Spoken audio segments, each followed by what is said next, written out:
What if I told you there's a place where wearing clothes is not just unnecessary, it's considered disrespectful? A culture so deeply rooted in ancient traditions that nudity is not taboo, but sacred. In today's video, we're diving into the world of sacred nudity, tribal culture you won't believe still happens every year. Let's start deep in the heart of Africa, where remote tribes still live according to customs passed down for generations.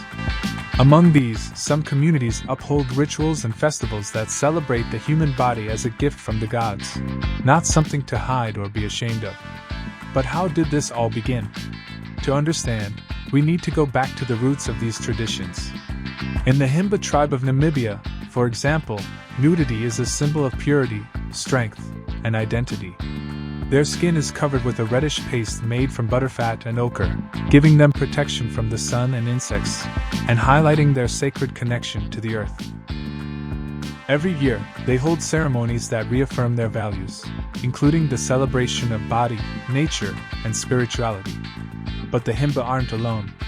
Across the globe, from the islands of Papua New Guinea to the Amazon rainforest, tribes hold festivals where clothing is optional, and often discouraged. You might wonder, why do these people continue to live this way in the modern age? The answer lies in preservation.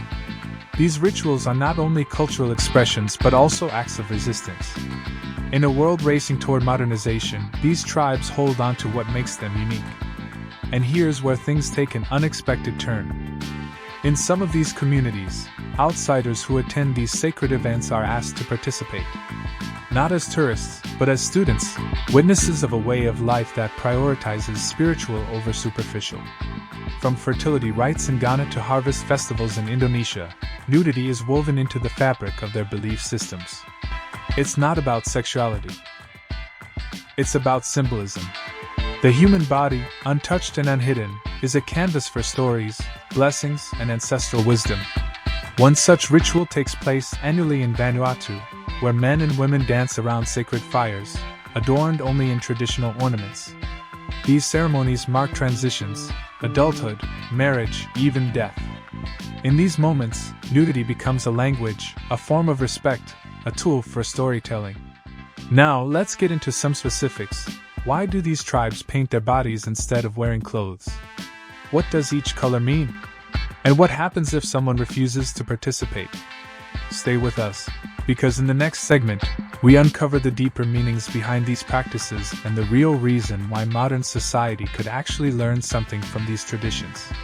What does sacred nudity teach us about shame, body image, and confidence?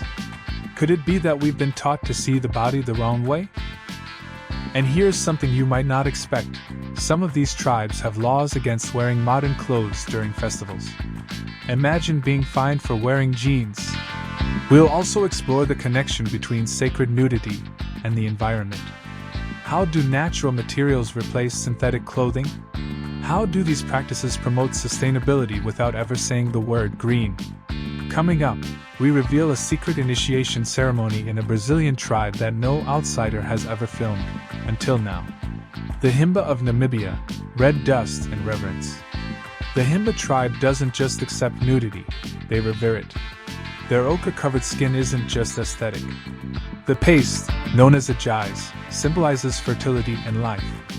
It reflects their connection with the earth, the ancestors, and the gods. Women wear heavy jewelry, not for decoration but as social indicators, signs of marital status, age, and even number of children. Their nudity is never about exposure. It's about truth. This is who they are. No filters, no shame. During their annual coming-of-age ceremony, young girls are taught the sacred role of the body in motherhood, leadership, and spiritual duty. Elders chant, families dance, and under the Namibian sun, history is passed down, not through books, but through rituals performed in the skin they were born in. The korowai of Papua, sky people and natural living. In the dense jungles of Papua, the korowai people live in tree houses high above the ground. Their lifestyle is astonishingly self-sufficient. Clothing is minimal.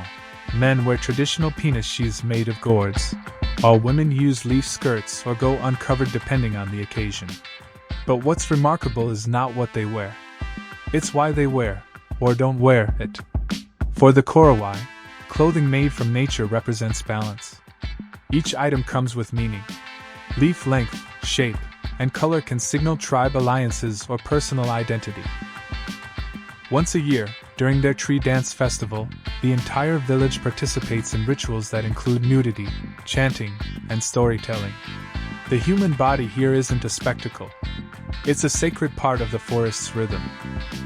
Xingu tribes of Brazil, ceremonies of the naked warrior.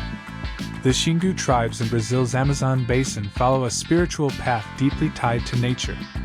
Nudity is integrated into warrior rites, marriage customs, and even funerals. Each year, their Quarup ceremony honors the dead through a week-long festival of music, wrestling, dancing, and oral storytelling. Men paint their bodies with black and red dye. Women decorate themselves with feathers and beads, but no clothes. Not out of rebellion, but because it's the purest form of grief and remembrance. This cultural nakedness is about vulnerability in front of the gods. To show one's skin is to open one's soul. A modern suit, in contrast, would be considered armor, and thus, inappropriate. Coming up next, we're heading to Indonesia to meet a tribe that blends ancient Hinduism with animist beliefs. Their festival of light and body acceptance is unlike anything you've ever seen. If you found this journey into sacred nudity and tribal culture eye-opening, give this video a thumbs up.